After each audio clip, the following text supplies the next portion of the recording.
మీ యొక్క ఆరాధన తండ్రి ప్రభువ ఆది నుండి అంతం వరకు మీరే జరిపిస్తారని కోరుచు నమ్ముచున్నా తండ్రి ప్రభువ కూడి వచ్చిన బిడ్డలందరూ కూడా దీవించి ఆశీర్వదించబడుతున్నారు ప్రభువ.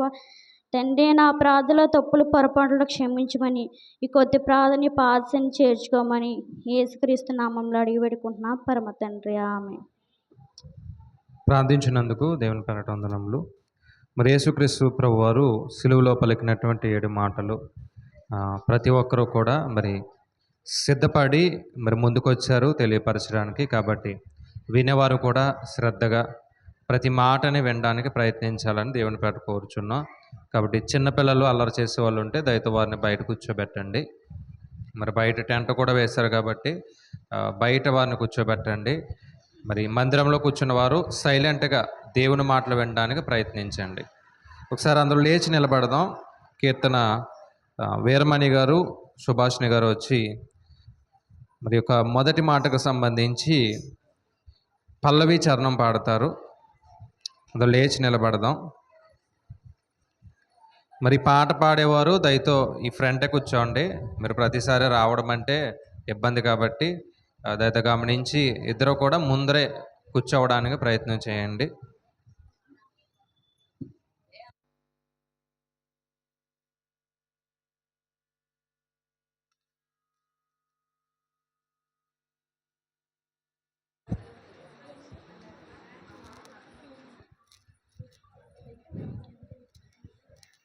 ఆహా మహాత్మా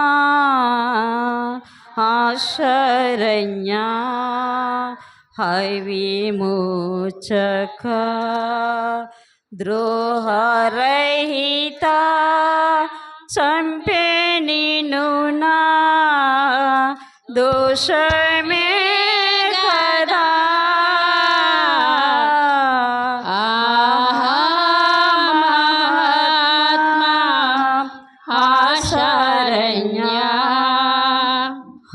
విమోచక వీరులను క్షమించు తండ్రి నేరారేమియన్ కోరితిట్లు నిన్ను జాబావు కోరాజనులకే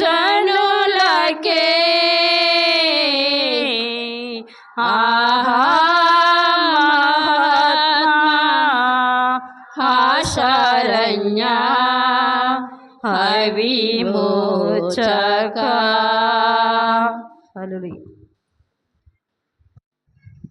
అందరూ కూర్చుందామండి.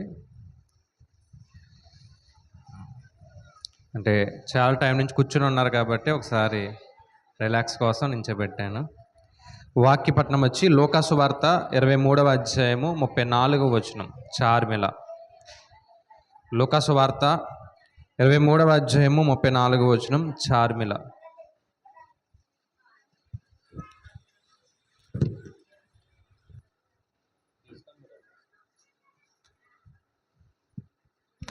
లోకాసు వార్త 23వ అధ్యాయం 34వ వచనం చదువు. యేసు తండ్రి వీరేమి చేయుచున్నారో వీరు ఎరుగరు గనుక వీరిని క్షమించమని చెప్పాను. వారు ఆయన వస్త్రములు పంచుకున్నట్టుకై చీట్లు వేసిరు. దేవుడి చిన్న వాక్యం దీవించండి.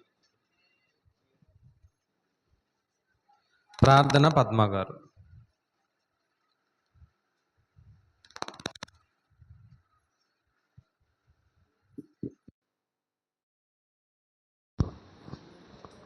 ప్రార్థన చేసుకున్నామండి.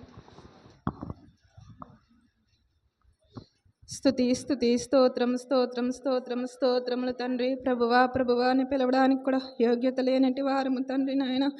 అయా ఈ దినమును బట్టి వందనాలు తండ్రి నాయన. నిన్ను స్తుతించడానికి నిన్ను ఘనపరచడానికి మాకు ఇచ్చిన గొప్ప భాగ్యమును బట్టి వందనాలు తండ్రి నాయన. అయా మేము ఏమై ఉన్నాం అది కేవలం నీ కృపయే తండ్రి నాయన. నీకు వందనాలు తండ్రి నాయన.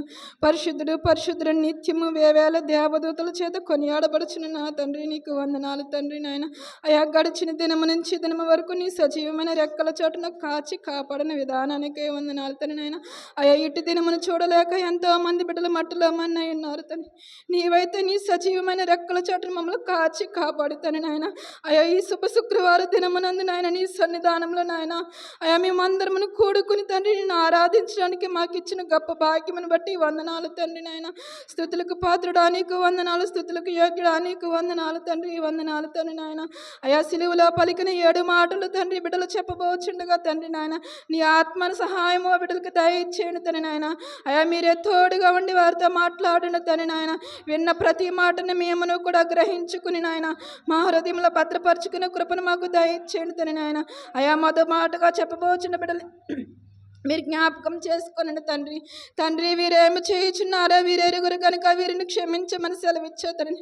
అయా మా పాపముల నిమిత్తము మా దోషముల నిమిత్తము తండ్రి నాయన అయా సిలువ మీద వేలాడి తండ్రి ప్రాణాన్ని అర్పించవుతాను నాయన, నీ రక్తాన్ని కార్చవుతాను నాయన. నీకు వందనాలు తండ్రి నాయన. అయ్యా నీవు పలికిన 7 మాటలు తండ్రి నాయన మా హృదయంలో భద్రపరుచుకునే కృపను దయచేయండి తండ్రి నాయన. నీకు వందనాలు తండ్రి. స్తుతులు స్తుతులు స్తోత్రములు తండ్రి, నీకు వందనాలు తండ్రి. దయగలిగిన మా తండ్రి నీకు వందనాలు తండ్రి నాయన. అయా సిలువలో పలికిన 7 మాటలను కూడా తండ్రి నాయన అయా బిడ్డలు చెప్పబోచుండగా తండ్రి నాయన అయా మాకు గ్రహించుకునే మనసుని మాకు దయచేయండి తండ్రి నాయన. ఆరాధన ఆది నుంచి అంచెమ వరకు మీరు తోడుగా ఉండి నడిపించండి తండ్రి నాయన. అయా జరుగునున్న కార్యక్రమాల్లో కూడా మీరు తోడుగా ఉండి తండ్రి నాయన. అయా దైవజనులు కూడా మాకైతే ఏ వర్తమానం అందింపబోచున్నారు తండ్రి నాయన. అయా మేమందరమును సిద్ధపాటు కలిగి గ్రహించుకునే మనసుని మాకు దయచేయండి తండ్రి నాయన. నీకు వందనాలు తండ్రి నాయన.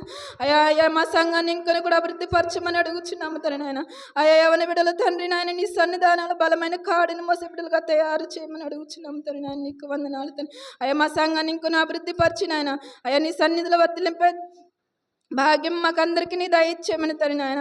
అయా ఆరాధన మీరు తోడుగుండి ఘనముగానే మహిమకరముగానే జరిపించుకుంటారని తండ్రి నాయన. అయా నా ప్రార్థనలు తప్పులు పొరపాట్లు దయతో క్షమించమని నజరేయుడైన యేసుక్రీస్తు నామమున అడిగి వేడుకొనుచున్నాము తండ్రి, ఆమేన్. ప్రార్థించినందుకు దేవాది దేవుని పేరట వందనములు. మరి యొక్క సమయంలో యేసుక్రీస్తు ప్రభువారు సిలువలో పలికినటువంటి మొదటి మాట మన మధ్యలో ఉన్నటువంటి నిర్మలా గారు వచ్చి మనకు వివరిస్తారు. వారికి 15 నిమిషాల సమయం అండి. కరెక్ట్గా 11 అయింది టైము. 11:15 వరకు వారికి సమయం ఉంది, దయతో గమనించండి.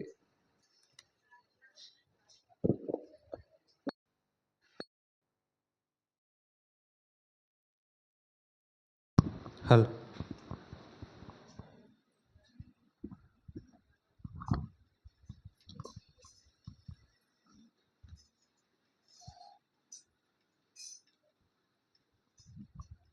దేవునికి వందనాలండి. ఈ అవకాశం ఇచ్చిన దైవజనులకు నా వందనాలండి. దేవుడు మరి ఎందుకు పనికిరాందానండి నేను. దేవుడు మరి ఏమైతే మరి తెలుసుకుని ఉన్నానో నాకైతే తెలియదండి. మరి అయ్యగారిని అడిగినప్పుడు కూడా ఆయన ఇచ్చారండి. ఆ తలంపును కూడా అర్థం చేసుకునే మనసు నాకు లేదండి. బైబిల్ కూడా అంటే ఏంటో తెలియదండి నాకు. ఈ జనవరి 1 నుంచే నాకు మరి బైబిల్ అంటే కొంచెం జ్ఞానం తెలుస్తుందండి నాకు. చిన్నప్పటి నుంచి దేవుని సన్నిధికి వెళ్ళాను, కానీ వ్యర్థంగానే దేవుని సన్నిధికి వెళ్ళానండి. దేవుడు అంటే ఏంటో తెలియదండి. దేవునిలో ఎదిగాను, కానీ దేవుని నామను బట్టి అలాగే ఈ అవకాశం ఇచ్చిన దైవజనులకి అలాగే ప్రసాదయ్య గారికి కూడా నా వందనాలండి. నాకైతే ఈ చెప్పడానికైతే మరి నేనేమీ ఆలోచించలేదండి. ఇంటికాడ అయ్యగారు ఇచ్చింది కూడా మా పిల్లలైతే దూరం వెళ్ళిపోయారండి. అడిగినప్పుడు వాళ్ళు సెల్ ఇవ్వలేదండి నాకు. అప్పుడు రాత్రికాల సమయంలో చాలా చింతించానండి నేను. అప్పుడు దేవుడు నాకు తెల్లవారుజామున 6 గంటలకే నేను మేడెక్కి ఏంటి తండ్రి ఏం చెప్పనని ఆలోచించుకుంటున్నానండి. ఇంతలోనే దేవుడు నాకు చిన్న పేరేపని ఇచ్చాడండి. నేను అయ్యగారికి కూడా చెప్పినప్పుడు తండ్రి నాతో ఏం చెప్పిస్తాడో నాకు తెలియదండి అని చెప్పానండి. మరి దేవుడు మరి నన్ను ఇలా నిలబెట్టుకున్నందుకు అనేక మందిని ఇలాగా ఇంకా నిలబెట్టుకోవాలని దేవుడు మరి ఈ సంవత్సరంలో నన్ను నిలబెట్టుకున్నాడండి. నేను రక్షణ పొంది 3 సంవత్సరాలు అవుతుందండి. దేవుని తెలుసుకుని దేవునిలో ఇంకా ఎదగాలని, జీవించాలని, అనేక ఆత్మలు రక్షించుటకు, నా కుటుంబాన్ని ముఖ్యంగా రక్షించుకోవాలని నాకు ఆశ అండి. మేమైతే చాలా దీన పరిస్థితిలో ఉన్నామండి దేవుని నామను బట్టి. అయినా దేవుడు మమ్మల్ని పోషిస్తున్నాడండి. అయినా నా బలహీన సమయంలో కూడా దేవుడు నన్ను చనిపోయిన దాన్ని లేవనెత్తి తిరిగి లేపి నేను ఉన్నానంటూ వాదార్చి ఆ టైంలో ఎంతోమంది కాళ్ళు పట్టుకున్నానండి. అయినప్పటికీ సావంచిన దాకా వెళ్ళి నన్ను బ్రతికించి నా కుటుంబాన్ని తీసుకొచ్చి నేను సావంచులో ఉన్న వారిని ఎదుటివారు లేపే శక్తి నాకు ఇచ్చాడండి దేవుడు. మరి అనేక ఆత్మీయ కార్యాలు నేను చూశానండి, దేవుని వెలుగు కూడా నేను చూశానండి. ఈ రోజున మరి నేను సాక్ష్యం చెప్పుకోలేకపోతున్నానండి. మరి దేవుడు ఇలా మీ మధ్య నిలబెట్టినందుకు అందరికీ వందనాలండి.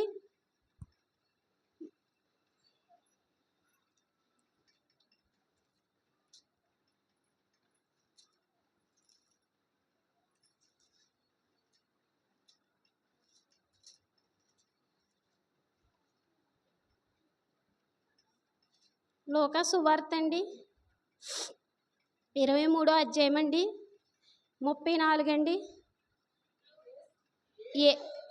యేసు, తండ్రి మీరేమి చేయుచున్నారో మీరు ఎరుగురు గనక వీరిని క్షమించమని చెప్పాను. అంతేనండి. దేవుని నామను బట్టి దేవుడు ఎంతగానో మన పాపముల కొరకు సిలువ వేయబడ్డాడండి.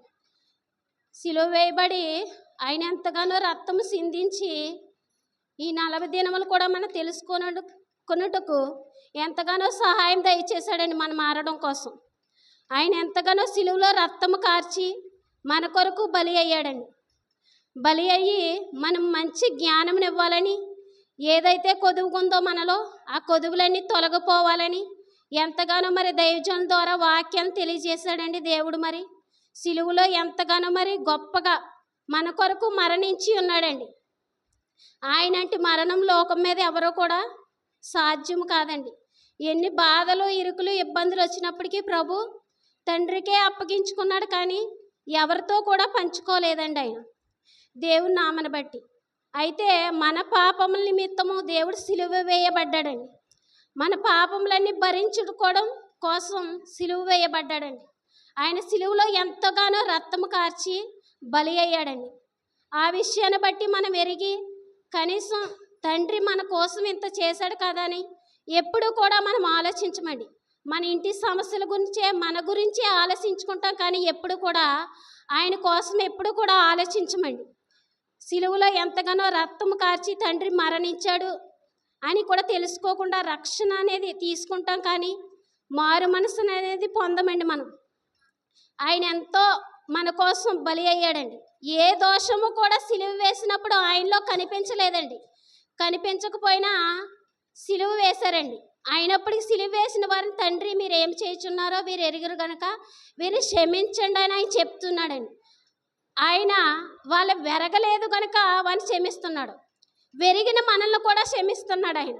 మన పాపములు చేసినప్పటికీ, ఇంకా మనం ఎన్ని చేసినప్పటికీ మనం క్షమించే మనసు ఆయనలో ఉందంటే అంత గొప్ప దేవుడు ఈ లోకంలో ఎక్కడా కూడా ఉండడండి. అయితే మనం దేవుని పట్ల ఎంతో ఆసక్తితో దేవునిలో జీవించాలండి. కానీ మనం ఏం చేస్తామంటే పాపంలో విడిచిపెట్టకుండా లోకసరమైన బ్రతుకులు బ్రతుక్కుంటూ దేవుని వెతకేవారు కలరేమోనని దేవుడు ఆకాశం నుండి చూస్తున్నాడండి. కానీ మనం ఆయన ఎప్పుడు ఎతకం. మన లోకాశలో, లోక తలంపులు, లోకాటిలోనే పడిపోతాం. కానీ దేవుని ఎప్పుడు హృదయంతో చూడమండి. ఎవరు కూడా హృదయంతో చూడమండి. దేవుని తెలుసుకుంటేనే ఆ సార్వాంశం తెలుస్తుందండి. అందులో లోతులైనా మర్మములైనా ఎంత వాక్యమైనా కూడా వ్యర్థముగానే పోతుందండి. మనం వ్యర్థంగా దేవుని సన్నిధికి వచ్చినంత కాలం కూడా మనకి ఇంటిలో అన్ని శ్రమలేనండి, అన్ని కష్టాలేనండి, ఇరుకులేనండి, ఇబ్బందులండి. దేవుని తెలుసుకుని ఎప్పుడైతే నువ్వు జీవిస్తూ ఉంటావో ఏ శ్రమలు కూడా మన ఇంట్లో రావండి. అనుకున్న కార్యం ఖచ్చితంగా జరుగుతుందండి దేవుని నామను బట్టి. దేవుడు చనిపోతున్న వారిని కూడా బ్రతికిస్తాడండి. ఆయన ఎంతగానో మరి నన్ను కూడా అలాగే లేవనెత్తాడండి దేవుడు. ఆయన మరి ఎంతో మోసపోయిన నన్ను కళ్ళు తెరపించి దేవుడు ఈ రోజుని ఇలా నిలబెట్టుకున్నటకు నేనైతే అర్హత కలిగిందని కాదండి. మరి నాకు బైబిల్ కూడా ఏమీ తెలియదు. అయ్యగారు మరి చెప్పినప్పుడు జనవరి 1లోనే కొంచెంగా అర్థం అవడం తెలిసింది నాకు. ఎప్పుడు అర్థంగానే వెళ్ళాను, కానీ దేవుని ఎప్పుడు ఎతకలేదు. నేను వెళ్ళానా వచ్చానా అదేనండి. నాకు ఉన్నదల్లా పిచ్చి అలంకరణ అండి. తెలుసో తెలియక ఏమన్నా పాపం చేసి ఉంటానేమో, కానీ అయితే యవ్వన కాలంలో అయితే నేను ఏమి పాపం చేయలేదండి దేవుని నామను బట్టి. తర్వాత దేవుని నామను బట్టి ఏదైనా పాపం చేసి ఉంటానేమండి దేవుని నామను బట్టి. అయితే దేవుడు మన పాపాల నిమిత్తం ఎంతగానో సిలువ వేయబడి ఆయన సిలువలో మరణించినందుకైనా మనం తెలుసుకోమండి. ఆయన తెలుసుకోకుండా లోకసరమైన బ్రతుకులు బ్రతికి ఎన్నో కష్టాలు తెచ్చుకుని ఆయన నేను కూడా దూషించానండి నా కష్టాలను బట్టి. నువ్వు ఎప్పుడు కూడా నాకు కష్టాలు పెడుతున్నావు, నీతిగా పుట్టాను అనుకున్నాను. కానీ నా నేను పెట్టుకున్న శ్రమలండి, మనమే పెట్టుకుంటామండి శ్రమలు. దేవుడు ఎప్పుడు కూడా వాళ్ళ బిడ్డలు పాడైపోకూడదు అని చూస్తాడు, కానీ వారికి శ్రమలు పెట్టాలని ఆయన అనుకోడండి. ఎందుకంటే మన కొరకు సిలువలో బలి అయిన వాడు ఆయన. అలాంటిది మనకు శ్రమలు ఎలాగెడతాడండి? ఒకవేళ అంతకి పెడితే మనం మారడం కోసమే శ్రమలు పెడతాడు, కానీ అంతకు మించి శ్రమలు అయితే ఆయన పెట్టడానికి ఖచ్చితంగా దేవుని నామని బట్టి. అయితే ఆ విషయం అందరూ తెలుసుకుని 40 దినములు కూడా ఎంతగానో మరి దేవుని ఆలయంలో మరి దైవజనులు మనకి ఎంతగానో మంచి భోజనం అండి సిద్ధపాటు చేశారండి. వాక్యానుసరం తెలిసిన వాళ్ళు అయితే నిజంగా అది మనకి మంచి భోజనం అండి. నిజంగాను అది తింటే మనకి కడుపు నిండిపోద్దండి నిజంగాను. అలాంటి మంచి వాక్యాన్ని మరి బోధించిన అయ్యగారికి వందనాలండి. మరి అలాగే మరి చిన్న సారాంశం చెప్పుకుందామండి. మరి నాకైతే వాక్యాలు తెలియవండి. మరి దేవుడు నాకు 6 గంటల లోపల చిన్న వాక్యాన్ని ఏది ఇచ్చారండి, అది మరి చెప్పుకుందామండి. మరి లోకాసు వార్త అండి 18వ అధ్యాయము.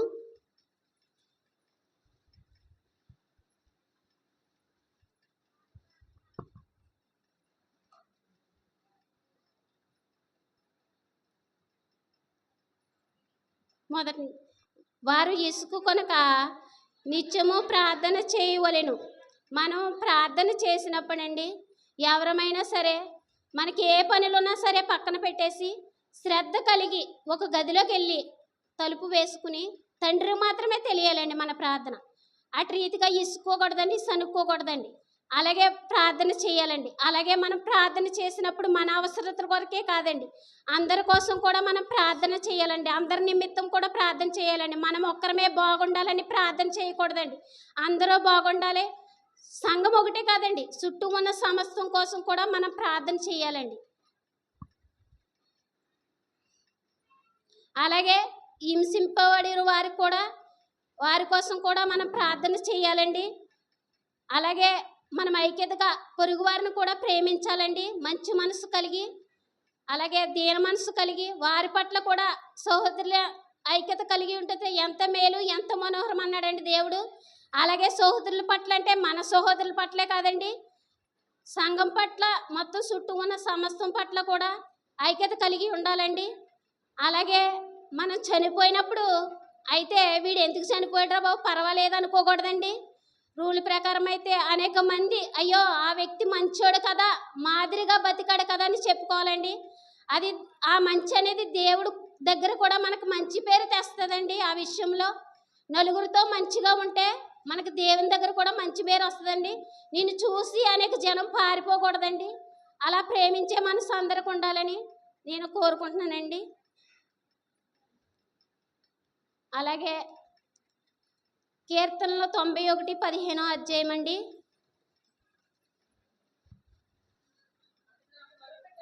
అతను నాకు మొర్ర పెట్టగా నేను అతనికి ఉత్తరం ఇచ్చేదను, శ్రమలో నేను అతనికి తోడై ఉండేను, అతను ఇడిపించి గొప్ప చేసేదను. చాలమ్మ అంతే. దేవుడు ఏమంటున్నాడండి, మన మొర్రను ఆలకిస్తానంటున్నాడండి. నువ్వేదైనా అడుగు, అది జరగదని నీలో ఉందా, జరిగితే అది ఖచ్చితంగా నువ్వు నమ్మి నాకు మొర్రపెట్టు, కన్నీటితో నువ్వు ప్రార్థన చేసి అడుగు, ఖచ్చితంగా నేను అది చేస్తానని మనతో చెప్తున్నాడండి ఆయన. శ్రమలో మనకు తోడై ఉంటానంటున్నాడండి. శ్రమ వచ్చినప్పుడు అందరం ఏం చేస్తామండి, కృంగిపోతామండి. ఆ టైంలో ఎవరూ కూడా బైబిల్ తీసుకుని ప్రార్థన చేయమండి. కానీ దేవుడు ఇప్పుడు అట్టి వరం నాకు ఇచ్చాడండి. శ్రమ వచ్చినప్పుడు ఇన్నాళ్ళ కృంగిపోయి హార్ట్ పెయిన్ తెచ్చేసుకునేదాన్ని అండి. నేను చాలా విపరీతంగా బలహీనతలను అయిపోయేదాన్ని అండి. నేను అయిపోయినప్పుడు మొన్న ఒక చిన్న సమస్య వచ్చిందండి నాకు. వచ్చినప్పుడు ఆ సమస్యను పక్క పెట్టేసి తలుపు వేసి ప్రార్థన చేశానండి. దేవుడు 4 రోజుల్లో కార్యం చేశాడండి నా పట్ల. ఎంతగానో మరి చాలా అసలు నా ప్రాణం తీసుకోవాలండి. అలాంటి వ్యాధుల్లో కూడా దేవుడు బ్రతికించాడండి నన్ను. తలుపు వేసుకుని తెల్లవారు గదిలో ఉన్నానండి. అప్పుడు గదిలో ఉన్నప్పుడు దేవుడు రాకడ సమయం ఎలాగుంటుందో నా చెవులకు ఒక్కసారి నేను లేచి అలా పడిపోయినండి. పడిపోగానే ఏదో పెద్ద సౌండ్ అండి, గాలి వాతావరణం అండి, నేను ఎప్పుడూ వినలేదు. అయితే అలాంటి వాతావరణం ఆ యొక్క రాకడ సమయం ఎలా ఉంటుంది అనేది లేచి నేను తట్టుకోలేను కనుక దేవుడు అలా లేచి అలా పడిపోయానండి. ఆ శబ్దాన్ని విన్నానండి ఆ రోజుని. ఆ తెల్లవారుల దాకా నాకు తండ్రి ఏదో ఒకటి చెప్పని నేను ఎంతగానో రోధించి ప్రార్థించానండి. ప్రార్థించినప్పుడు దేవుడు నాకు ఆ సమయాన్ని, నేను రాకడ సమయం ఇలా ఉంటుందమ్మా అని ఆయన నాకు తెలియజేశాడండి. ఆ శ్రమలో కూడా నేను ఉన్నానంటూ నాకు తెలియజేశాడండి దేవుడు. కళ్ళు తెరిపించాడండి. అలాగే మనకు శ్రమలు వచ్చినప్పుడు ఎప్పుడు కృంగిపోకూడదండి. దేవునికే మనం, ఈ బైబిల్ అండి మనకు ఆధారం. ఎవరు మనుషులు నమ్ముకుంటే ఎవరో బాధ తీర్చరండి. ఏదో 10 రూపాయలు 20 రూపాయలు ఇస్తారు, కానీ ఎంతోమంది దగ్గర తిరిగి తిరిగి వచ్చిందండి అండి. ఎవరు కూడా బాధ తీర్చలేదండి. దెబ్బలతో కొట్టారండి, వేధించారండి. రాత్రులు కూడా కాలు నడకతో నరకం అనిపించానండి. ఏలూరు అంతా కూడా అంతేలాగా చింతించిన దాన్ని దేవుడు నాకు శ్రమ వచ్చినప్పుడు ఆదుకొని నేను ఉన్నానమ్మా అంటూ ఆయన వెలుగును చూపించి నేను అనుకున్న ఎలా జరిగేస్తున్నాడండి నా పట్ల. అట్టి కృపను మీరు అందరూ పొందుకోవాలని, దేవుడు ఉన్నాడని ముఖ్యంగా తెలుసుకోండి. అలా తెలుసుకోలేకపోతే మన ఇంట్లో ఖచ్చితంగా శ్రమలేనండి, ఖచ్చితంగా.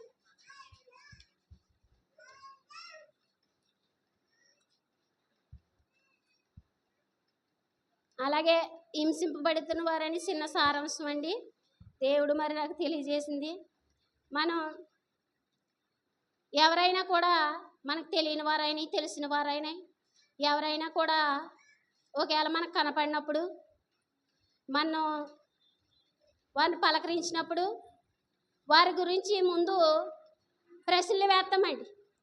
వారిని ఏ రకంగా వేస్తామంటే మానసికంగా గుండెల్లో గుచ్చేలాగా వేస్తామండి. అంటే వారి చరిత్ర అంతా కనుక్కోవాలని ఆశ ఉంటుంది, కానీ దేవుని కుమార్తె అనుకో, ఆమె దేవుని గురించి అడదాం, నువ్వు ఎలా రక్షించబడ్డావని మనం ముందు అడగమండి. నీ చరిత్ర ఏంటి, నీ బ్రతుకేంటి, ఇలా వారిని దేశిస్తూ మనము వారిని కుంగదీసేస్తూ ఉంటామండి. వాళ్ళని ఎంతో బలహీనగా చేసేస్తామండి వాళ్ళు. అయితే వారిని నువ్వు బలహీనపరిచే వాళ్ళకి దీవెనే, కానీ నీకు మాత్రం శ్రమే.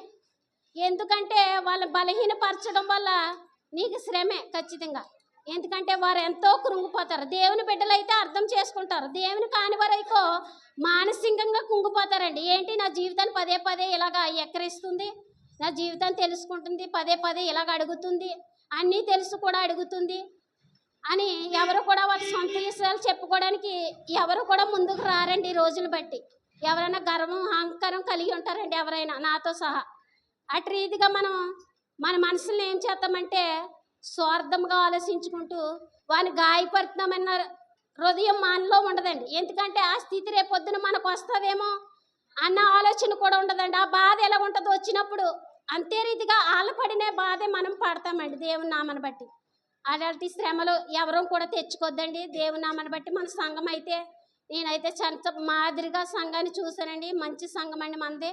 ఎంతగానో ప్రేమిస్తారండి, ఐక్యతగా చూస్తారు. దైవజనులు కూడా అలాగే అందరూ కూడా. అయితే ఇతర సంఘాల్లో పాడినా కూడా ఎంతగానో కుళ్ళుకుంటారండి, అసూయ పడతారండి, కక్షలతో ఉంటారండి, దేశాలతో ఉంటారండి. అటువంటివన్నీ మన మనసులో పెట్టుకున్నప్పుడు దేవుని రాజ్యానికి వారసులం కాదండి మనం.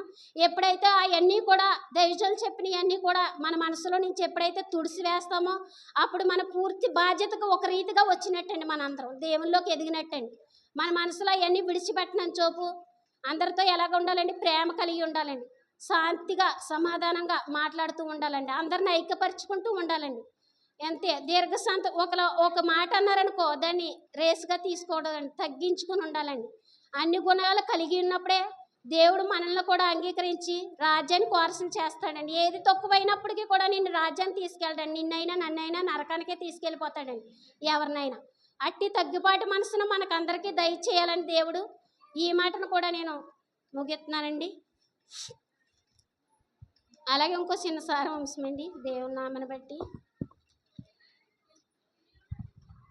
టైం అయిపోయిందా?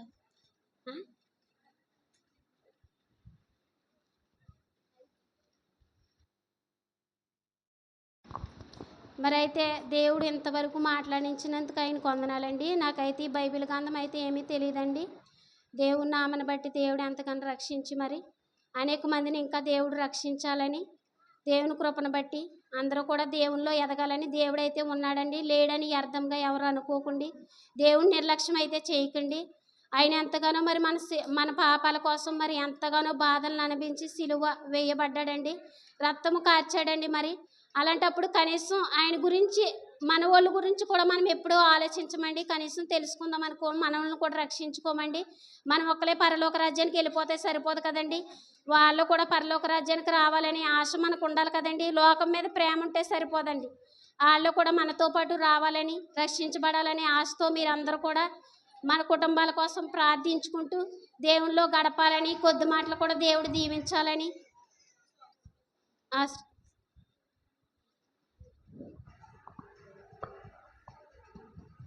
మరి క్రీస్తు పలికినటువంటి మొదటి మాట గురించి మరి కొన్ని విషయాలు తెలియపరిచినందుకు సంఘం ద్వారా నిర్మలా గారికి దేవుని పేరట వందనములు. మరి రెండో మాటకు వెళ్ళే ముందు పాట పల్లవి చరణం మైక్ ఇచ్చాను.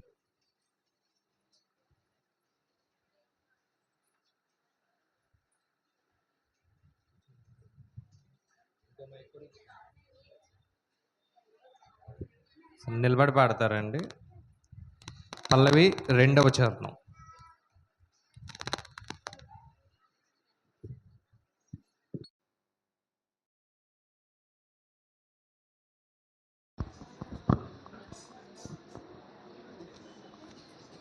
ఆహా మహాత్మా శరణ్య అవివేచక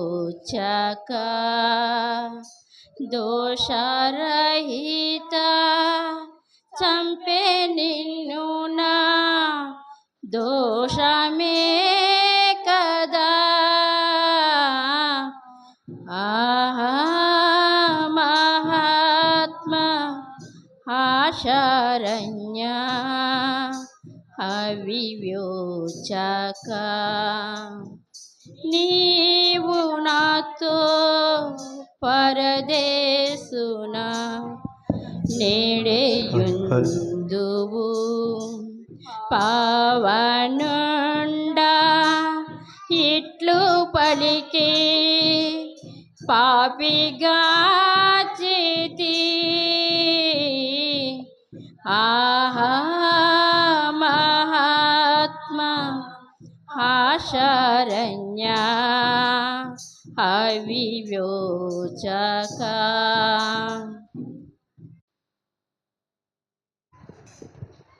వాక్యపట్నం లోకాసు వార్త 23వ అధ్యాయము 43వ వచనం సిద్ధు.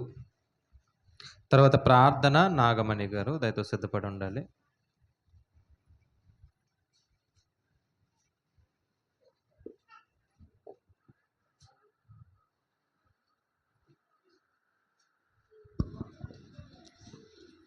అందుకు ఆయన వానితో, నేడు నీవు నాతో కూడా పరదేశంలో ఉండువని నిశ్చయముగా నీతో చెప్పుచున్నాను. ఈ చిన్న వాక్యం దేవుడి నుంచి. ప్రార్థన నాగమణి గారు.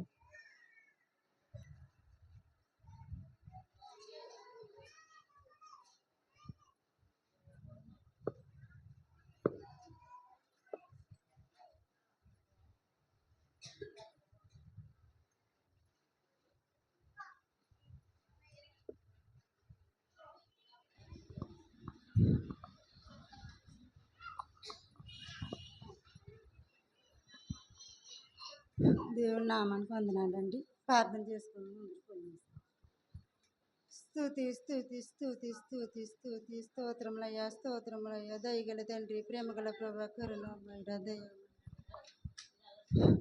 దయమడ వందనాలు తండ్రి, వందనాలు తండ్రి. నా ప్రభా, ఈ అవకాశం నాకు ఇచ్చినందుకు తండ్రి నీకే లెక్కలేని స్తుతి స్తోత్రములు తండ్రి, స్తుతి స్తోత్రములు. నా ప్రభా నాయన, ఎందుకు పనికిరాని దీనిరాలు నా తండ్రి. నా ప్రభా, నా పట్ల మా కుటుంబం పట్ల ఎన్నో కార్యములు చేసిన దేవా, మా పాపములను క్షమించిన దేవా, నీకే వందనామలు తండ్రి, వందనామలు తండ్రి.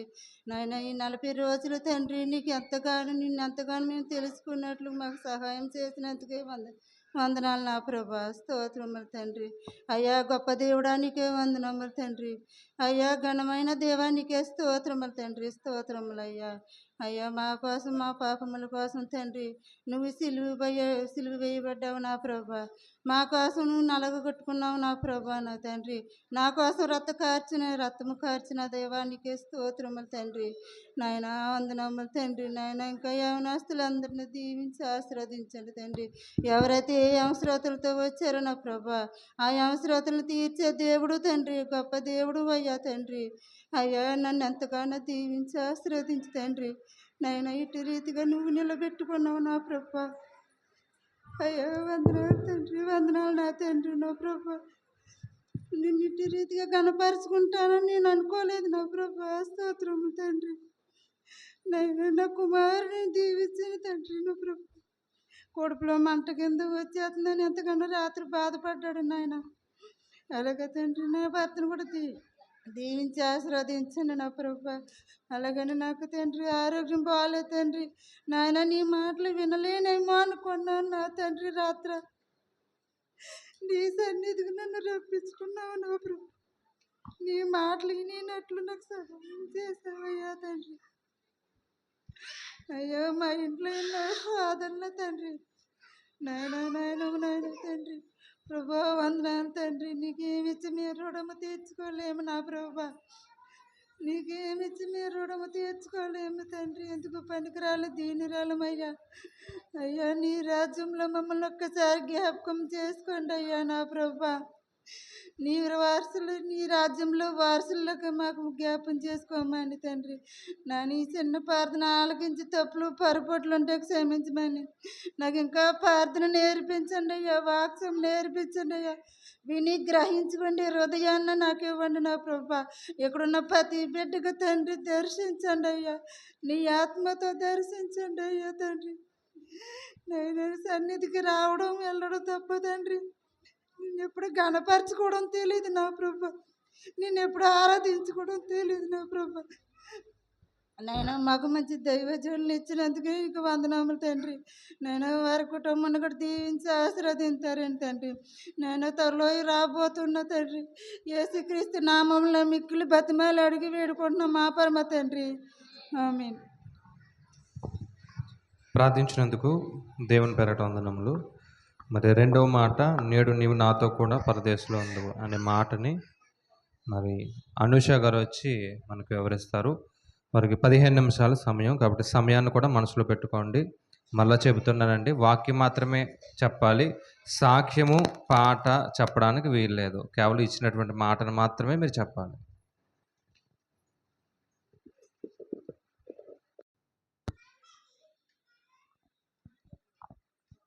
దేవుని నామానికి వందనాలండి. ఈ సమయం నాకు ఇచ్చినటువంటి దైవజనులకు, కూడి వచ్చిన సంఘస్థులందరికీ నా ప్రత్యేకమైన వందనాలండి. చిన్న ప్రార్థన చేసుకుందామండి. మహాపరిశుద్ధుడా, ప్రేమ కలిగిన మా తండ్రి, కృప కలిగిన మా దేవ, సిలువలో నీ పలికినటువంటి 7 మాటలు చాలా శ్రేష్టమైనవి నా ప్రభువా. అందులో నా తండ్రి ఇదిగో నా ప్రభు నేను మాట్లాడడానికి రెండో మాటని నీవు నాకు ఇచ్చినటువంటి జ్ఞానాన్ని బట్టి నీకు వందనాలు ప్రభువా. చెప్పుచున్న నాకు ధైర్యాన్ని దయచేయండి, వినుచున్న వీరికి గ్రహించగలిగే మనసును దయచేయమని యేసుక్రీస్తు నామమున అడిగి వేడుకునిచున్నాము తండ్రి. ఆమేన్. నేను చెప్పబోయే మాట రెండవ మాట అండి. లోకసువార్త 23:43 ఉందండి. అందుకైన వానితో, నేడు నీవు నాతో కూడా పరదేశిలో ఉందువని నిశ్చయముగా నీతో చెప్పుచున్నాను అనెను.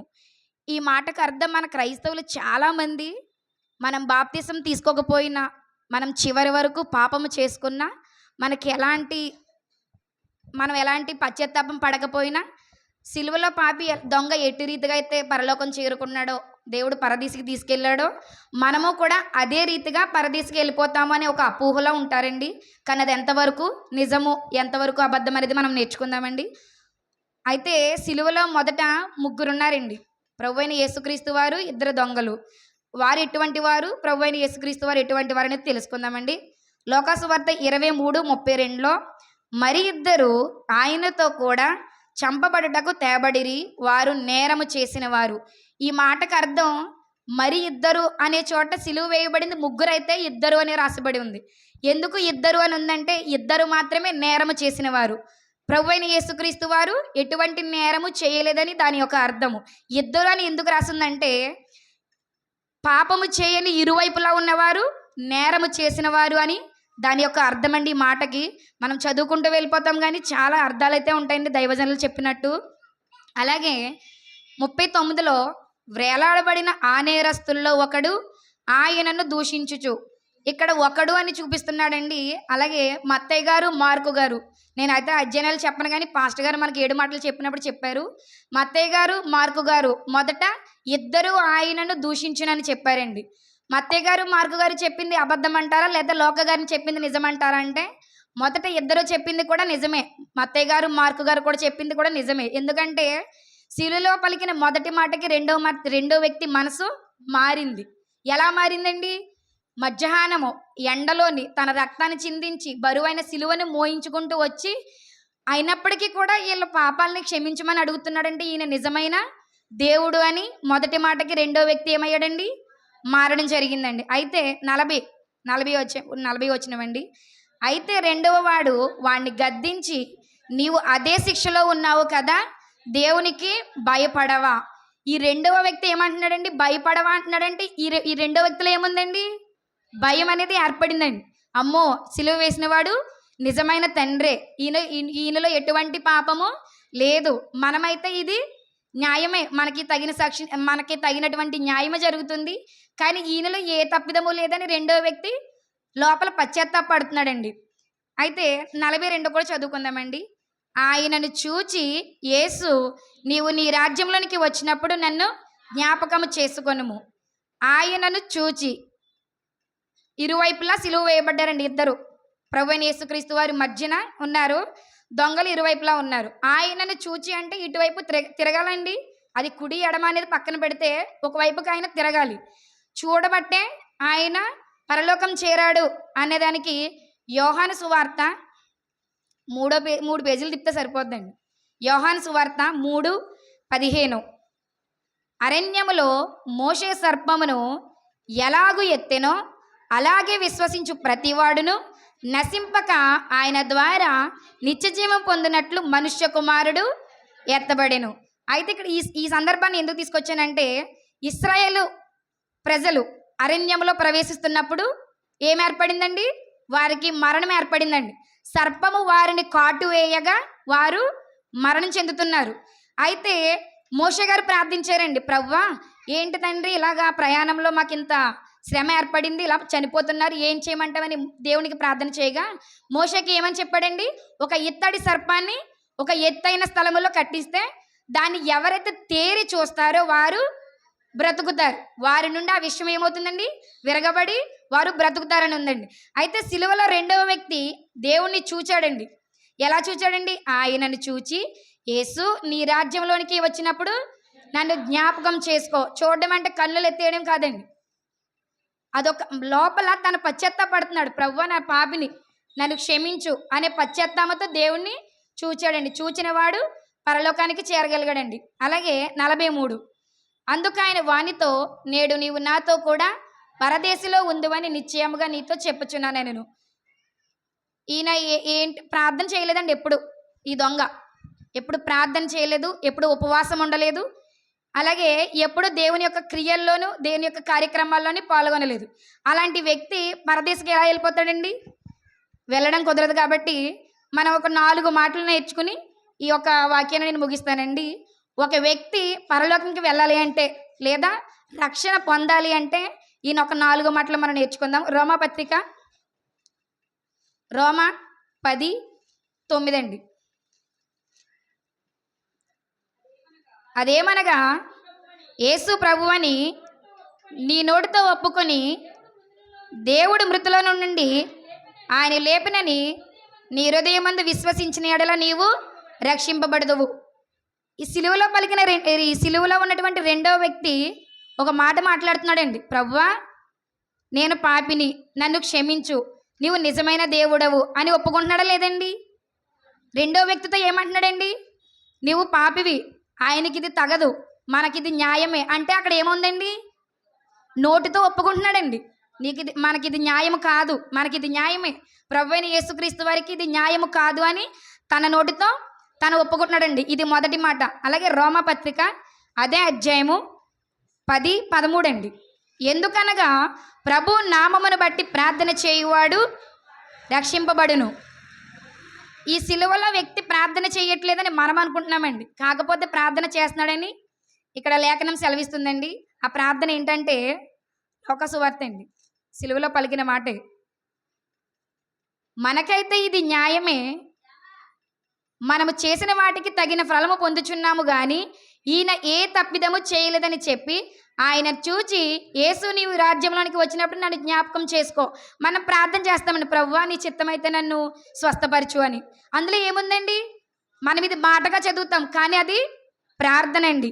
యేసు నామము పేరట ఆయన సిలువలో ఏం చేస్తున్నాడండి, ప్రభువుకి ప్రార్థన చేయించున్నాడండి. అది రెండవ మాట. అలాగే మార్కు సువార్త 16:16 అండి.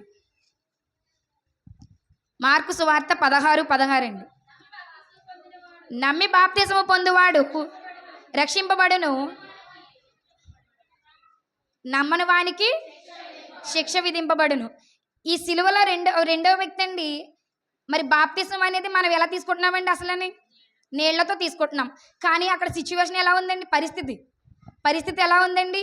ప్రభు అయిన రక్షణ ఇవ్వడానికి యేసుక్రీస్తు వారు సిలువలోనే ఉన్నారు, తీసుకోవడానికి దొంగ కూడా సిలువలోనే ఉన్నారు. కానీ ఈ యొక్క వ్యక్తి లోపల మనస్సులో పశ్చాత్తాపం అనేది చెందుతున్నాడండి. ప్రభువా నన్ను క్షమించు, నువ్వు నిజమైన దేవుడవు, నీవు తప్ప ఈ లోకానికి నిజదేవుడు ఎవరు లేరు, ఈ ప్రజలందరూ కూడా నిన్ను సిలువ వేస్తున్నారని తను తెలుసుకొని లోపల పశ్చాత్తాపం అనేది కన్నీళ్లతో తను చేసుకున్నాడండి. అట్టి రీతిగా బాప్తిసం అనేది తను పొందుకున్నాడండి. అలాగే మత్తయి సువార్త 24:13 అండి. మత్తయి సువార్త 24:13. అంతము వరకు ఒకసారి ఎంతండి, మత్తయి సువార్త 24:13 అండి. చదువు. అంతము వరకు సహించిన వాడు ఎవడో వాడే రక్షింపబడును, మరియు ఇంకా అవసరం లేదండి, అదొకటేనండి. అంతము వరకు సహించిన వాడు ఎవడో వాడే రక్షింపబడును.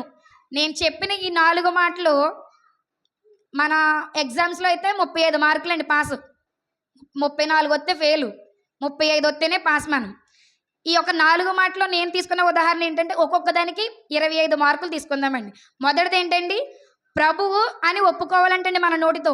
సిలువలో పలికిన వ్యక్తి ఒప్పుకున్నాడు, ప్రభువా నన్ను క్షమించు అని. అలాగే ప్రభువు నామం బట్టి ఆయన ప్రార్థన చేశాడండి. ఇది రెండవది. ఎన్ని మార్కులు వచ్చినాయండి, 50 మార్కులు వచ్చేసినాయి.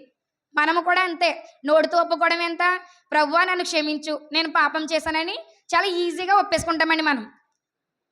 25 మార్కులు పడిపోయినాయి. ప్రభువు నామను బట్టి ప్రార్థన చేయడం, దాన్నే ఉంది ప్రార్థన చేద్దామంటే మోకాళ్ళు వేసి ప్రార్థన చేయడమే కదా. 1 గంట చేయమన్నారు, పర్లేదు ఇబ్బంది అయినా పర్లేదు చేద్దాం అనుకుంటాం. ఇంకో 25 మార్కులు 50 మార్కులు అక్కడ వచ్చేసినాయి. ప్రభు రాజ్యంలో బాప్తిసం పొందుకోవడం, దాన్నే ఉంది నీటిలో ములుగడమే కదా, తీసేసుకోవచ్చు అని అనుకుంటామండి మనం. దానికి ఎంత వచ్చినాయండి మార్కులు, 75 మార్కులు వచ్చేసినాయి. ఇంకెన్ని ఉన్నాయండి, 75, ఇంకా 25 మార్కులు ఉన్నాయండి. అంతము వరకు ఎవడైతే సహిస్తాడో వాడే రక్షణ పొందుతాడండి.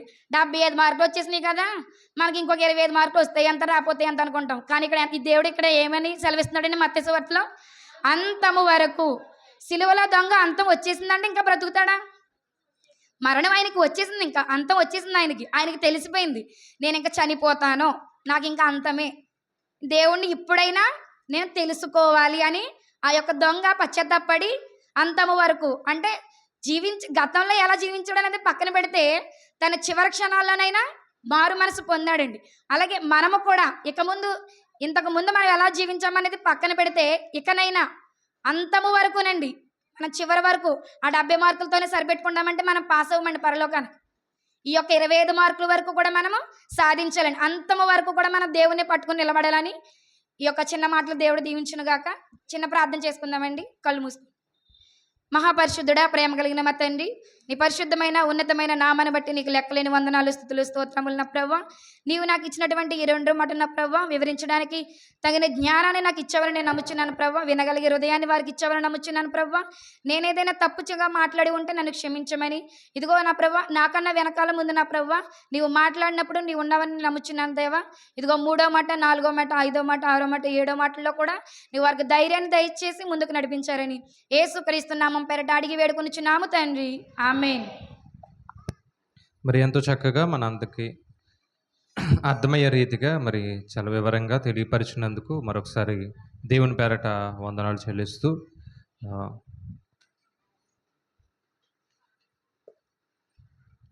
అలాగే మూడవ మాట, ఇదిగో నీ కుమారుడు, ఇదిగో నీ తల్లి అనే మాటని పాట సుభాషిణి గారు అలాగే వీరమణి గారు పల్లవి మూడవ చరణం పాడతారు.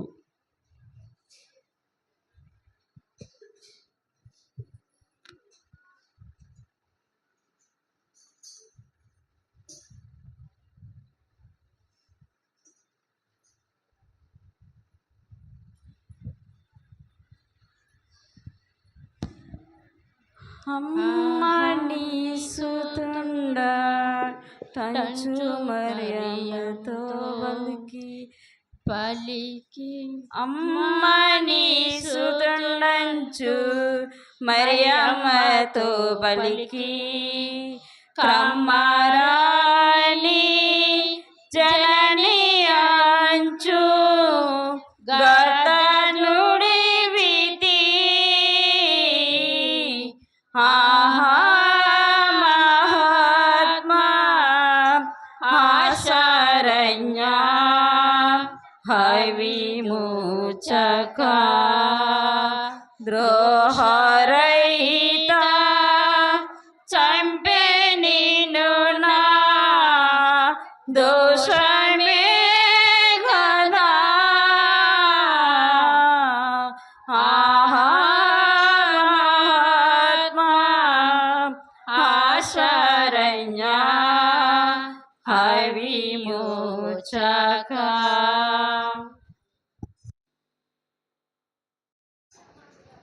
వాక్యపట్నం యోహాను సువార్త 19వ అధ్యాయము 26, 27 వచనాలు. బ్లెస్సి వచ్చి చదువుతుంది. యోహాను సువార్త 19వ అధ్యాయం 26, 27 వచనాలు.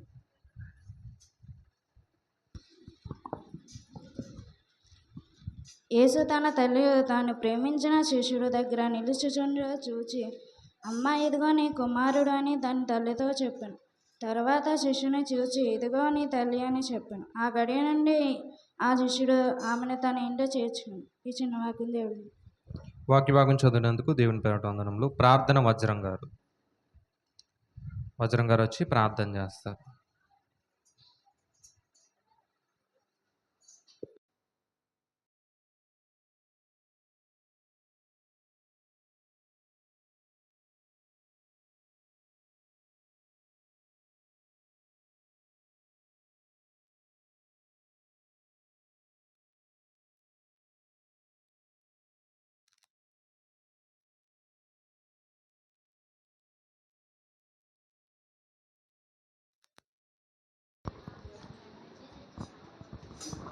అందరికీ వందనాలండి.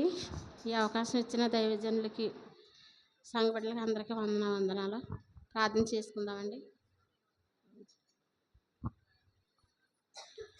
స్తోత్రం స్తోత్రం స్తోత్రం స్తోత్రం స్తోత్రం స్తోత్రం ప్రభువా, దయగల తండ్రి, కృపామయుడ, దయామయుడ, మీకు వందనాలు నాయన. స్తోత్రం తండ్రి, స్తోత్రం ప్రభువా. నా తండ్రి యేసయ్య తండ్రి, గడిచిన కాలం అంతా నాయన మీ సజీవమైన రెక్కల కింద కాసి కాపాడి తండ్రి ప్రభువా, తండ్రి ఇదేనా నాయన మంచి శుక్రవారం నాయన తండ్రి ప్రభువా, మీ సన్నిధిలో కూడుకుని నాయన మిమ్మల్ని స్తుతించి ఆరాధించడానికి నాయన మీరు ఇచ్చిన గొప్ప ధన్యత నాయన తండ్రి ప్రభువా, మీకు స్తోత్రములు నాయన. యేసయ్య మీకు వందనాలు, స్తుతులు, స్తోత్రములు నాయన తండ్రి. ఈ ఆరాధన మొదలుకొని నాయన తండ్రి ఇంతవరకు నాయన తండ్రి ప్రభువా, తండ్రి మాకు తోడుగా నీడగా ఉండి ప్రభువా నా తండ్రి యేసయ్య తండ్రి, మీ కృపలో మమ్మల్ని అందరినీ కాసి కాపాడిన దేవానికి స్తోత్రములు నాయన. స్తోత్రములు ప్రభువా నా తండ్రి. మీరు సిలువలో మాట్లాడిన 7 మాటలు నాయన తండ్రి ప్రభువా ధ్యానించుండగా నాయన తండ్రి ప్రభువా, తండ్రి మమ్మల్ని దర్శించండి నాయన, మా సంఘాన్ని బలపరచండి తండ్రి ప్రభువా. తండ్రి 40 దినాలు నాయన తండ్రి ప్రభువా మీ మాటలు విని విడిచిపెట్టుకుండగా నాయన తండ్రి ప్రభువా, తండ్రి యేసయ్య తండ్రి కొన్ని మాటలైనా మా హృదయాల్లో భద్రపరుచుకుని నాయన తండ్రి మీ వాక్యానుసారమైన జీవితాలు మేము కలిగి ఉండడానికి నాయన మీరే కృప చూపి నడిపించండి తండ్రి ప్రభువా, మీకు స్తోత్రములు నాయన. స్తోత్రములు తండ్రి.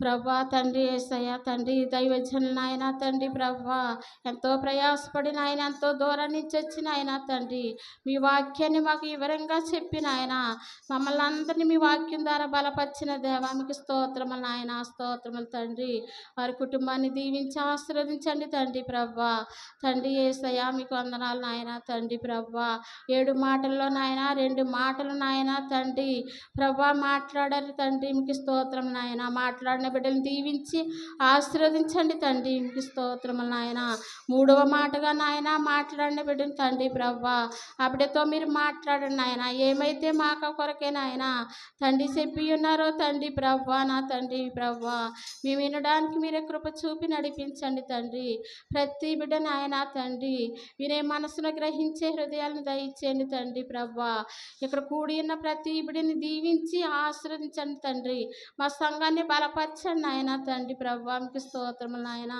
తండ్రి యేసయ్య తండ్రి ఇంకా జరగబోయే ఆరాధన అంతట్లోని ప్రభా మీరుండి నడిపించి కాసి కాపాడమని తండ్రి ప్రభా మా కొరకే నాయన మా పాపముల కొరకే నాయన తండ్రి మండుటెండలో నాయన సిలువ వేయబడ్డాను నాయన తండ్రి మేము గ్రహించుకున్న ఆయన తండ్రి మీ సిలువను ధ్యానించుకున్నటకు నాయన తండ్రి మీ కృప మాకు అనుగ్రహించండి తండ్రి ప్రభా మాతో మాట్లాడండి నాయన మా హృదయాల్ని తెరవండి తండ్రి ప్రభా తండ్రి యేసయ్య తండ్రి ప్రభా మేము తండ్రి ప్రభా ప్రతిదినం నాయన తండ్రి ప్రభా తండ్రి మీ వాక్యం ధ్యానించుకుని ఆయన తండ్రి ప్రభా మీరు అక్కడ వచ్చేంత వరకు నాయన తండ్రి మీకోసమే బ్రతుకుతూ నాయన తండ్రి మీలో జీవించే కృపను మాకు అందరూ కూడా దయచేయమని వచ్చిన ప్రతి ఇప్పుడిని పేరు పేరు చెప్పిన దీవించి ఆశీర్వదించమని నజరుడైన యేసుక్రీస్తు నామం అడిగి వేడుకుంటున్నాను పరమ తండ్రి.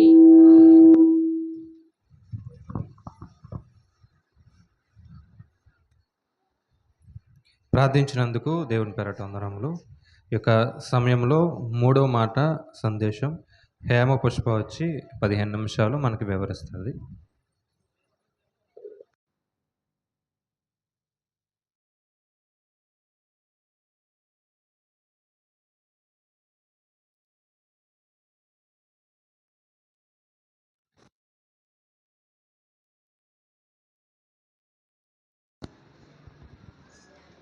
దేవుని నామానికి వందనాలండి. అయ్యగారికి అమ్మగారికి వందనాలు. సంఘం అంతటికి నా హృదయపూర్వక వందనాలండి. ప్రార్థన చేసుకుందామండి.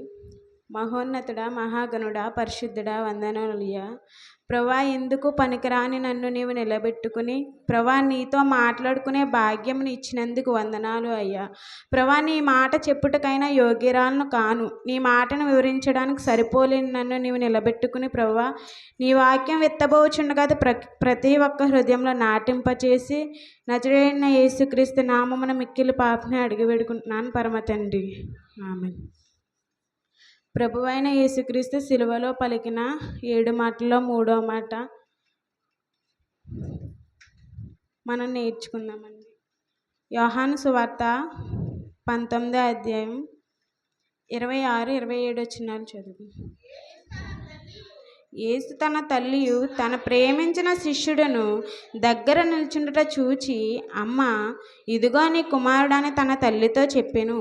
తరువాత శిష్యుని చూచి, ఇదిగో నీ తల్లి అని చెప్పెను. ఆ గడియ నుండి ఆ శిష్యుడు ఆమెను తన ఇంట చేర్చుకొనెను. ఈ మాట ద్వారా మనం ఏం అర్థం చేసుకోవాలంటే, ప్రభు అయిన యేసుక్రీస్తు సిలువలో చాలా నిత్యాహ స్థితిలో ఉన్నారు కదండి. కిందికి దిగిరాలని పరిస్థితి, ఆయన ఏమీ చేయలేని పరిస్థితి. అయినప్పటికీ ఆయన బాధ్యతను ఆయన విడిచిపెట్టట్లేదు. 3వ మాట ద్వారా మనం తెలుసుకుంటున్న వారనుకున్నాం. మొదటిది ఆయన ప్రేమని, రెండవది ఆయన యొక్క బాధ్యతని, మూడవది ఆయన యొక్క సంబంధాన్ని తెలుసుకుంటున్న వారంగా ఉన్నాం. మొదటిది ఆయన ప్రేమని. ఆయన ప్రేమ మీద ఎన్ని పాటలు రాస్తున్నా సరిపోవడం లేదు కదండి. ఎంతమంది వర్ణిస్తున్నా ఈ జన్మంతనా వర్ణించినా మనం సరిపోం, ఆయన గురించి మనం వర్ణించలేం. కాబట్టి అటువంటి ప్రేమ మన మీద యేసయ్య కలిగి ఉన్నాడు. 3వ మాట ఇదిగో నీ తల్లి అని చెప్పి యోహానును పూర్తిగా ఎరిగాడు యేసయ్య. ఆయనకు సమస్తము తెలుసు కదండి. మనం ఏమి తలంపు కలిగి ఉన్నామో, ఏమి ఆలోచిస్తున్నామో సమస్తము తెలుసు. కాబట్టి యేసయ్య యోహానుని దగ్గరగా చూచాడు. ఈయనైతే నా ప్లేస్లో యోహాన్ అయితే బాగుంటుంది అని యేసయ్య గ్రహించి యోహానుని తన తల్లికి అప్పగించాడు.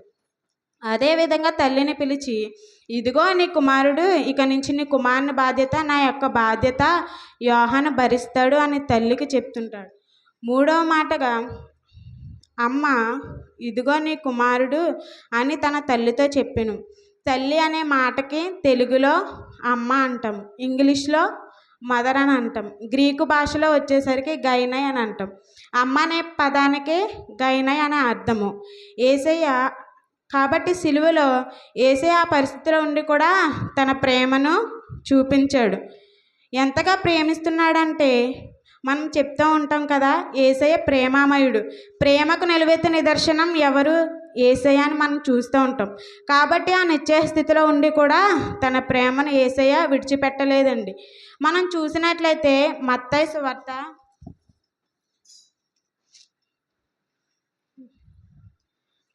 13వ అధ్యాయం 55-56 వచనాలు చదువుకో. ఇతడు వడ్లవాని కుమారుడు కాడా? ఇతని తల్లి పేరు మరియా కాదా? యాకోబు, యోసేపు, సీమోను, యూదా అని వారు ఇతని సోదరులు కారా? ఇతని సోదరుమణులందరూ మనతోనే ఉన్నారు కారా? ఇతనికి ఈ కార్యములన్నీ ఎక్కడ నుండి వచ్చినని చెప్పుకొని ఆయన విషయమై అభ్యంతపడి. అక్కడ ప్రభువైన యేసుక్రీస్తు యొక్క తల్లి మరియా ఉంది కదండి. యేసుక్రీస్తుకు జన్మనిచ్చిన తర్వాత మరలా నలుగురు జన్మించారు. వారి పేర్లు ఇక్కడ వ్రాయబడ్డాయి. యాకోబు, యోసేపు, సీమోను, యూదా అను ఇతని సోదరీమణులు కారా? ప్రభువైన యేసుక్రీస్తు కాకుండా మరియమ్మ గారికి 4 కుమారులు ఉన్నారు కదండి. యేసుక్రీస్తు గారికి తమ్ముళ్ళు. వారు ఉన్నప్పటికీ యేసయ్య యోహాన్ని ఎందుకు అప్పగించాడు అని తల్లికి అంటే, యేసే తన బాధ్యతను నేను చనిపోతున్నాను అమ్మ, నేను ఇంకా ఉండను అని దుఃఖించట్లేదు.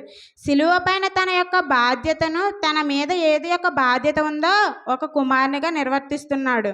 ఆయన ప్రేమను చూపిస్తున్నాడు, తన బాధ్యతను కూడా నిర్వర్తిస్తున్నాడు.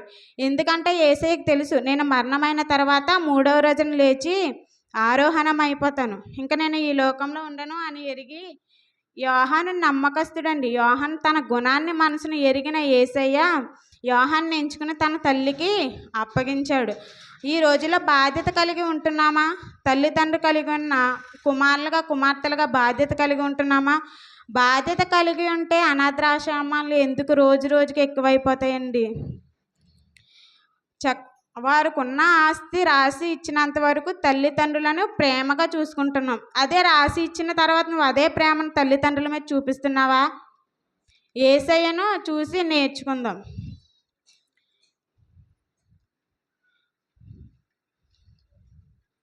మూడవ మాట చెప్పి నేను ముగిస్తాను. 2 కొరింథీయులకు రాసిన పత్రిక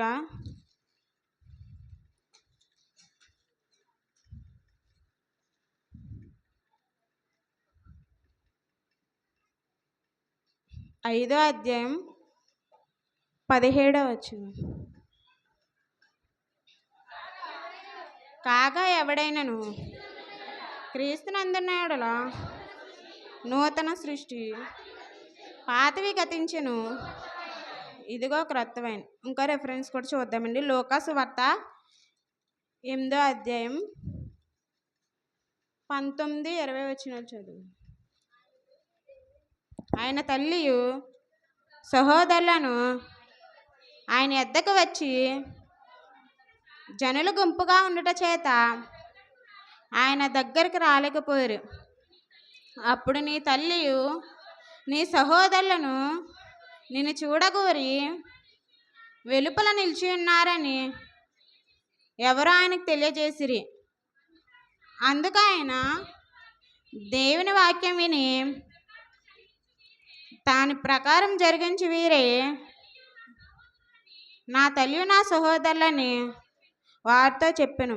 ఈ మాట ద్వారా తల్లి అంటే సహోదరుల కంటే ప్రేమ లేదని అర్థం కాదు. తల్లి సహోదరుని ఎంతగానో ప్రేమిస్తున్నాడు, కానీ అంతకంటే ప్రాముఖ్యంగా ఎవరికి ప్రాధాన్యత ఇస్తున్నాడు?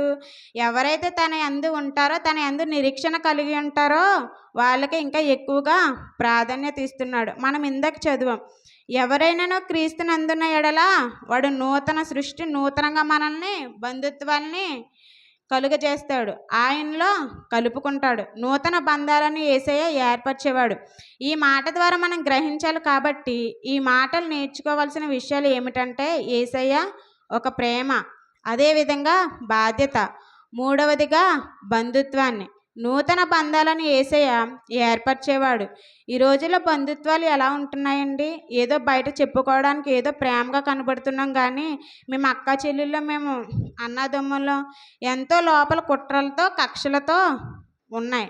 కానీ వారు నూతన బంధుత్వాలుగా దేవుడు కలిగిస్తానంటున్నాడా? ఎవరైతే నా యందు నిరీక్షణ కలిగి ఉంటారో వాళ్ళని నేను కాపాడుతాను, కరుణిస్తాను అని ఆయన చెప్తున్నాడు. అమ్మ ఇదిగో, యోహానుని తీసుకొచ్చి తన తల్లిని అప్పగించాడు. తల్లితో చెప్తున్నాడు, అమ్మ ఇదిగో ఇప్పటి నుంచి యోహాను నీ కుమారుడు, నా బాధ్యతలని యోహాను నీకు నిర్వర్తిస్తున్నాడు అని చెప్పేసి తన బాధ్యతను అక్కడ ముగించారు. తన ప్రేమను కనిపించాడు. అదేవిధంగా బంధుత్వాన్ని ఏర్పరిచాడు. దేవుడు ఈ కొద్ది మాటలు మనం వినికిటిలో దీవించునుగాక. ప్రార్థన చేసుకుందామండి. అయా స్తుతి స్తుతి స్తోత్రం స్తోత్రం స్తోత్రం స్తోత్రం తండ్రి. అయా గొప్ప దేవుడా, సర్వశక్తిమంతుడా, నీకే వేలాది వందనాలు స్తోత్రములు చెల్లించుకుంటున్నాను తండ్రి. అయా మూడవ మాటగా వివరించడానికి ఇచ్చిన జ్ఞానమును బట్టి వందనాలు అయ్యా. మూడవ మాట ద్వారా ఎవరైతే మారారో నాకైతే తెలియదు ప్రభా. అయ్యా తండ్రి ప్రభా, నీకు వందనాలు తండ్రి. అయ్యా ఈ మాట నాకు మూడో మాటకి వివరించడానికి నీ శక్తిని, నీ బలమును, నీ జ్ఞానమును దయచేసినందుకు నీకే స్తోత్రములు తండ్రి. నీ యొక్క సిలువ 7 మాటల్లో తండ్రి అయ్యా నాకు మూడో మాట ధైర్యమునిచ్చినందుకు నీకే వేలాది వందనాలు తండ్రి.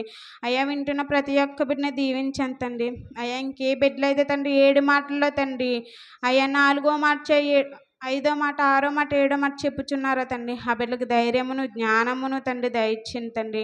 అయ్యా వింటున్న ప్రతి ఒక్క బిడ్డని దీవించి ఆశీర్వదించండి తండ్రి. అయ్యా ఈ చిన్న ప్రార్థనని సన్నిధి చేసిన మిక్కిలి పాపని అడిగి వేడుకుంటున్నాను పరమ తండ్రి. ఆమేన్.